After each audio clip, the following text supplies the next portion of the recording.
অন্যদিকে শীতলকুচি কাণ্ড নিয়ে বিস্ফোরক মন্তব্য দেবাশিস ধরের। কলকাতা টিভিতে এক্সক্লুসিভলি বীরভূমের বিজেপি প্রার্থী প্রাক্তন আইপিএস দেবাশিস ধর এমনটা বলেন, ভোট পরবর্তী হিংসা নিয়ে আমি নাকি কিছু করিনি, আমাকে অপবাদ দেওয়া হয়। সেই সময় আমি 132 জনকে গ্রেফতার করেছিলাম, আমি রুখে দাঁড়িয়েছিলাম বলেই আমাকে সাসপেন্ড করা হয়।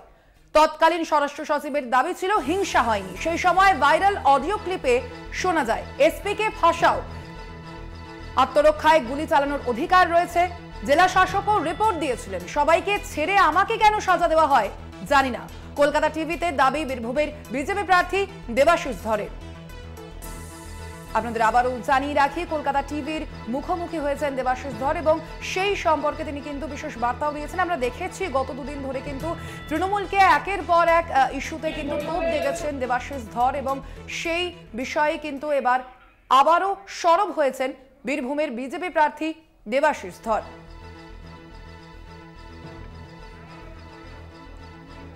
ভোট পরবর্তী হিংসা নিয়ে আমি নাকি কিছু করিনি, আমাকে অপবাদ দেওয়া হয়। সেই সময় আমি 132 জনকে গ্রেফতার করেছিলাম, এমনটাই জানিয়েছেন কলকাতা টিভির প্রতিনিধিকে দেবাশিস ধর। তার পাশাপাশি তিনি আরো বলেছেন, আমি রুখে দাঁড়িয়েছিলাম বলেই আমাকে সাসপেন্ড করা হয়। তৎকালীন স্বরাষ্ট্র সচিবের দাবি ছিল হিংসা হয়নি। সেই সময় ভাইরাল অডিও ক্লিপে শোনা যায়, এসপিকে ফাঁসাও, এমনটাই জানিয়েছেন তিনি আমাদের প্রতিনিধিকে। এ বিষয়ে আরো বিস্তারিত জানবো, সরাসরি রয়েছেন বীরভূম থেকে আমাদের প্রতিনিধি মনা বীরবংশী। মনা, এবার বিজেপি প্রার্থী দেবাশিস ধর তিনি কিন্তু একেবারে বিস্ফোরক ভাবেই মন্তব্য করেছেন। এ বিষয়ে তিনি ঠিক কি বলেছেন আরো একবার জানতে চাইবো তোমার কাছে। হ্যাঁ দেখো সোনালী, একেবারেই তাই। তুমি জানো যে 2021-এর বিধানসভা নির্বাচনে কোচবিহার যে জেলা, তুমি জানো সেই কোচবিহারের শীতলকুচি যে কাণ্ড, সেটা কিন্তু সকলের জানা। তুমি জানো যে নির্বাচনের প্রাক্কালে দাঁড়িয়ে শীতলকুচিতে কেন্দ্রীয় বাহিনীর যে গুলি চলেছিল সেখানে, এবং সেখানে 4 জন নিরীহ গ্রামবাসীর কিন্তু প্রাণ গেছিল। কিন্তু সেই সময় কোচবিহার জেলার পুলিশ সুপার কে ছিলেন? কোচবিহার জেলার পুলিশ সুপার ছিলেন আইপিএস দেবাশিস ধর। তুমি জানো যে সেই দেবাশিস ধর বীরভূমে লোকসভা কেন্দ্রের বিজেপির প্রার্থী। তিনি বিজেপি প্রার্থী ঘোষণা হতেই তিনি বীরভূমের মাটিতে পা রেখেছিলেন এবং অবশ্যই এক্সক্লুসিভলি কলকাতা টিভির মুখোমুখি তিনি কিন্তু হয়েছিলেন।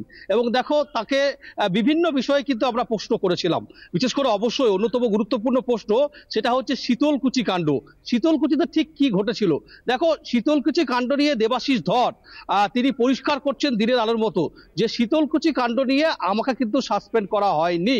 তিনি যেটা বলছেন যে আমাকে সাসপেন্ড করার অন্যতম মূল কারণ হচ্ছে পোস্টপোল ভায়োলেন্স, অর্থাৎ ভোট পরবর্তী হিংসা। অদ্ভুতভাবে, খুব আশ্চর্যজনকভাবে আমাকে এই সাসপেন্ড করা হয়েছে। তার কারণ হচ্ছে পশ্চিমবঙ্গের একমাত্র সেই সময় যদি কোনো এসপি থেকে থাকেন সেটা হচ্ছে আমি। ভোট পরবর্তী হিংসায় অ্যাকশন নিয়েছিলাম, 132 জনকে গ্রেপ্তার করেছিলাম। যেখানে রাজ্য সরকার, পশ্চিমবঙ্গ সরকার, উনি মানে বিস্ফোরক মন্তব্য করছেন যে পশ্চিমবঙ্গ সরকার যেখানে চিফ সেক্রেটারি সেখানে নিট অ্যান্ড ক্লিন এবং পরিষ্কার স্বচ্ছতা সার্টিফিকেট দিচ্ছে, ঠিক সেখানে দাঁড়িয়ে নাকি ভোট পরবর্তী হিংসা হচ্ছে, এটা মনে নেওয়া যায়। অর্থাৎ তিনি পরক্ষণেই শীতলকুচি কাণ্ড নিয়ে পরিষ্কারভাবে পশ্চিমবঙ্গ সরকারকে যে কাঠগড়ায় দাঁড় করাচ্ছেন, এটা কিন্তু পরিষ্কার কিন্তু বলা যেতে পারে। এবং দেবাশিস ধরের এই বক্তব্য রীতিমতো চাঞ্চল্যকর এবং অবশ্যই আজকের দিনে মানে এই মুহূর্তে দাঁড়িয়ে যেহেতু লোকসভা নির্বাচন চলছে, লোকসভা নির্বাচনের প্রাক্কালে যখন বিভিন্ন রাজনৈতিক দলের নেতা প্রার্থীরা প্রচারে বেরিয়েছেন, ঠিক সেই সময় দাঁড়িয়ে বীরভূমের মাটিতে তিনি পা রেখেই কলকাতা টিভিকে এক্সক্লুসিভ এই শীতলকুচি কাণ্ড নিয়ে চাঞ্চল্যকর কিন্তু তথ্য এবং বিবৃতি তিনি দেন এবং জানিয়ে রীতিমতো এই মুহূর্তে দাঁড়িয়ে বীরভূম জেলার রাজনৈতিক মহলে কিন্তু শোরগোল পড়েছে।